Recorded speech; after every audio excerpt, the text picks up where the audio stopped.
കഴിഞ്ഞ 6 വർഷമായി KCBC charismatic കമ്മീഷന്റെ സെക്രട്ടറി ആയിട്ട് സേവനമനുഷ്ഠിച്ചിരുന്ന ഫാദർ ജോസഫ് താമരവിളി അച്ഛൻ നമ്മുടെ കൂടെ ഉണ്ട്. അച്ഛാ, ഇപ്പോൾ നമ്മൾ ഇങ്ങനെ ഒരു ആഗോള സംഗമം നടത്തുകയാണ്. അപ്പോൾ എന്താണ് ഇപ്പോൾ ഇവിടുന്ന് ഒന്ന് പുറത്തിറങ്ങി കഴിഞ്ഞ് കഴിയുമ്പോൾ എന്താണ് ഇവിടെ ഇപ്പോൾ വന്ന ഒരു 5000-ഓളം ആൾക്കാരുണ്ട്. അവർക്ക് എന്ത് കിട്ടും? അവരുടെ അടുത്ത് നിന്ന് നമ്മൾ ഇനി എന്താണ് പ്രതീക്ഷിക്കുന്നത്? ഇനിയുള്ളൊരു സുവിശേഷവൽക്കരണത്തിന്റെ മാർഗങ്ങളായിട്ട് നമ്മൾ പ്രതീക്ഷിക്കുന്നത് എന്തൊക്കെയാണ്? വളരെ പ്രധാനമായിട്ട് എനിക്ക് തോന്നുന്നത് നമ്മുടെ യുവജനങ്ങളിലേക്കും കുഞ്ഞുങ്ങളിലേക്കൊക്കെ ശ്രദ്ധിക്കേണ്ട സമയം അതിക്രമിച്ചു. അപ്പോൾ നമുക്കൊരു 50 വർഷം, ഞാൻ ഈ 6 വർഷക്കാലം 2019 മുതൽ 2025 വരെ ഈ ശുശ്രൂഷയിലായിരുന്നപ്പോൾ കേരളം മുഴുവൻ കയറി ഇറങ്ങിയപ്പോൾ ഞാൻ ഏറ്റവും കൂടുതൽ അന്വേഷിച്ചത് നമ്മുടെ അടുത്തൊരു തലമുറയെക്കുറിച്ചാണ്. കാര്യം ഇപ്പോഴത്തെ കരിസ്മാറ്റിക് നവീകരണത്തിൻ്റെ ശുശ്രൂഷ തലങ്ങളിലുള്ളവരും നേതൃത്വത്തിലുള്ളവരൊക്കെ നോക്കിക്കഴിഞ്ഞാൽ ഒരു 50 വയസ്സിന് മുകളിലുള്ളവരാണ്. അപ്പോൾ ഞാനൊരു 35 വയസ്സിൽ താഴെ ഒരു അന്വേഷണം നടത്തുമായിരുന്നു. എല്ലാ സ്ഥലത്തും ചെല്ലുമ്പോൾ നമ്മൾ തിരിച്ചറിയേണ്ടിയിരിക്കുന്നു, നമ്മുടെ യുവജനങ്ങളെ ഒരു ആത്മാഭിഷേകത്തിൻ്റെ അനുഭവത്തിലേക്ക് വന്നു ആത്മാവിനാൽ നയിക്കപ്പെടുന്ന ഒരു യുവജന നേതൃത്വം അല്ലെങ്കിൽ യുവത്വം, കുഞ്ഞുങ്ങൾ ദൈവാത്മാവിനാൽ നയിക്കപ്പെടുന്ന യുവജനങ്ങൾ വരുമ്പോൾ കാര്യങ്ങളൊക്കെ മാറും. അവർ ആത്യന്തികമായി അന്വേഷിക്കുന്നതും ദൈവം എന്താഗ്രഹിക്കുന്നു അത് അന്വേഷിക്കാനും കണ്ടെത്താനും ദൈവത്തിൻ്റെ ശക്തി കൊണ്ട് നിറഞ്ഞ് അത്ഭുതകരമായ തരത്തിലോ മാറ്റങ്ങൾ വരുത്താൻ സാധിക്കും. ഇനി കേരളത്തിലെ യുവത്വം ഒരു പുനർസുവിശേഷവൽക്കരണം ആവശ്യമായിട്ടുള്ള യുവത്വമാണ്.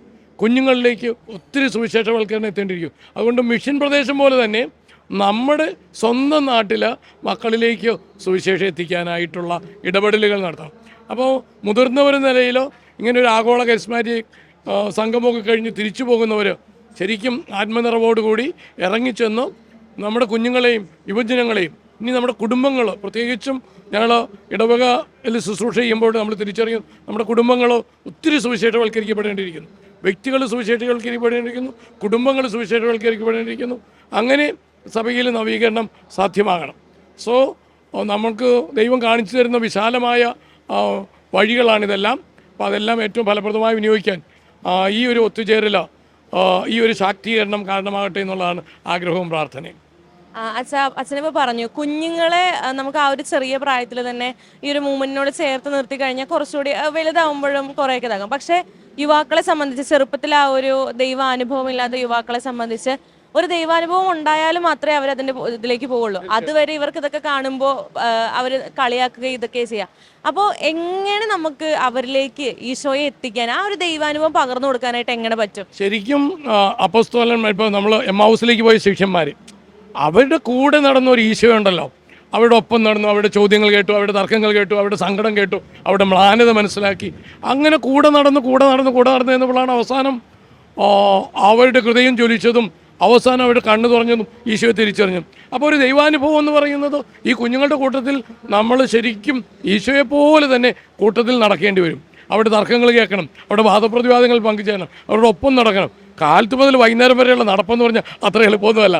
നമുക്കാർക്ക് നമ്മൾ ഇച്ചിരി നേരമായിട്ട് തരുമ്പോൾ നമ്മളൊക്കെ മടുത്തു. പക്ഷേ ഈ യുവജനങ്ങളോടൊപ്പം കാലത്ത് മുതൽ വൈകുന്നേരം വരെ അതായൊരു ദീർഘനടപ്പാണ് അല്ലേ. ഒന്നും ഞാൻ ആരാണെന്ന് വെളിപ്പെടുത്തിയിട്ടൊന്നുമല്ല. അവർ സാവധാനം അവർ ഈശോയെ കണ്ടെത്തും. ഈശോയെ കണ്ടെത്താൻ, ഈശോയെ തിരിച്ചറിയാനായിട്ട് സഹായിച്ചു കൊടുക്കുന്ന ഒരു റോളായിരിക്കണം നമ്മുടെ എന്ന് എനിക്ക് തോന്നുന്നു. അപ്പോൾ അത് തീർച്ചയായിട്ടും സാധ്യമാണ്. പ്രത്യേകിച്ചും അവരുടെ കണ്ണുകളൊക്കെ തുറക്കപ്പെടുക തന്നെ ചെയ്യും. പക്ഷെ നമ്മൾ ഈ ഒപ്പം നടക്കണം, ഇവരുടെ ഭാഷയിൽ സംസാരിക്കണം. അവരുടെ ഭാഷ പലപ്പോഴും നമുക്ക് അറിഞ്ഞുകൂടാ. നമ്മൾ ചിലപ്പോൾ എൻ്റെ ഭാഷയിൽ അവരോട് പറഞ്ഞ കാര്യമില്ല, അവരുടെ ഭാഷ, അവരുടെ വൈബ്, അവരുടെ ലാംഗ്വേജ് ഒന്നും നമുക്ക് അറിഞ്ഞുകൂടാ. അപ്പോൾ ശരിക്കും ഞാൻ പറയും, ഇന്ന് വേണ്ട ഗിഫ്റ്റ് ഓഫ് ടങ്ക്, അവരുടെ ഭാഷ മനസ്സിലാകാറുള്ളതും നമ്മുടെ ഭാഷ അവർക്ക് മനസ്സിലാകാവുന്ന തരത്തിൽ നമ്മൾ അവരുടെ കൂട്ടത്തിൽ നടക്കേണ്ടി വരും. മിഷനെ പറ്റി കൂടി കാണിച്ചു. ഇപ്പോഴത്തെ ഒരു കാലഘട്ടത്തിൽ സുവിശേഷവൽക്കരണം, ഇവാഞ്ചലൈസേഷൻ, മിഷൻ എന്നൊക്കെ പറയുമ്പോൾ എല്ലാവരും ചിന്തിക്കുന്നത് നോർത്ത് ഇന്ത്യ അല്ലെങ്കിൽ പുറത്തു പോയിട്ട് ആഫ്രിക്ക പോലുള്ള സ്ഥലങ്ങളിൽ മിഷൻ നടത്തുന്നതാണ് ഒരു മിഷൻ എന്നാണ് വിചാരിക്കുന്നത്. പക്ഷേ കേരളത്തിൽ തന്നെ പല ഭാഗത്തും ഈശോയെ അറിയാത്ത ഒത്തിരി ആൾക്കാരുണ്ട്. അവിടേക്കൊന്നും മിഷൻ അങ്ങ് വ്യാപിക്കുന്നില്ല. അപ്പോൾ എന്താണ് ഇപ്പോൾ കേരളത്തിൻ്റെ ഉള്ളിൽ പോലും നമ്മൾ ആ ഒരു മിഷൻ ചെയ്യേണ്ടതിൻ്റെ പ്രാധാന്യം, അത് നമുക്ക് എന്താണ് അതിന് വേണ്ടിയിട്ട് ചെയ്യാൻ പറ്റുക? അച്ഛൻ എന്താ തോന്നുന്നത്? സത്യമായിട്ടും എനിക്ക് തോന്നുന്നു ആഫ്രിക്കയിലേക്കാൾ വലിയ മിഷൻ പ്രദേശം നമ്മുടെ കുഞ്ഞുങ്ങൾ സുവിശേഷവൽക്കരണം ഒത്തിരി ആവശ്യം. നമ്മൾ നേരത്തെ പറഞ്ഞല്ലോ, യൂത്ത് നമുക്ക് ഒത്തിരി സുവിശേഷവൽക്കരണം ആവശ്യമാണ്. നമ്മുടെ കുടുംബങ്ങൾ പ്രത്യേകിച്ചും നമ്മൾ ഇന്ന് തിരിച്ചറിയാൻ കുടുംബങ്ങളിലേക്ക് സുവിശേഷം എത്താനുണ്ട്.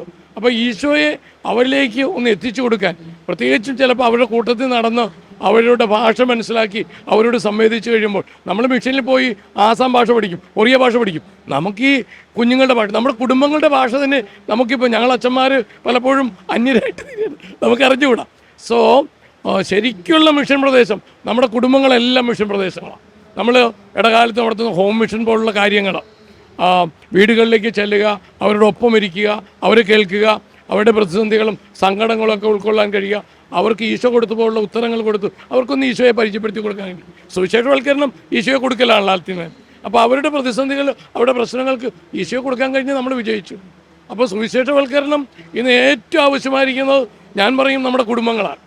നമ്മുടെ സർവ്വ മേഖലകളും, ഇപ്പോൾ തൊഴിൽ മേഖലയിൽ ഈശോയെ അറിഞ്ഞു കഴിയുമ്പോൾ ഒരു തൊഴിലാളിയുടെ മനോഭാവം തമ്മിലുണ്ടാകുന്ന വ്യത്യാസം. കൃഷി ചെയ്യലോ ആനന്ദമായിട്ട് മാറില്ല, കാരണം ദൈവത്തിൻ്റെ സൃഷ്ടികർമ്മത്തിൽ പങ്കുപറ്റുന്നതല്ലേ. അപ്പോൾ സുവിശേഷവൽക്കരണം, ഈ കൃഷി ചെയ്യൽ ഏറ്റവും വലിയ സുവിശേഷ പ്രക്രിയയായിട്ട് മാറും. എല്ലായിടത്തും അതുകൊണ്ട് സുവിശേഷവൽക്കരണം നടക്കേണ്ടിയിരിക്കുന്നു. എല്ലാവരെയും സുവിശേഷവൽക്കരിക്കേണ്ടിയിരിക്കും. അപ്പോൾ നമുക്ക് ഒരുമിച്ച് അതിനു വേണ്ടിയിട്ട് ഇറങ്ങാം. Praise the Lord. Praise the Lord. Thank you അച്ഛാ.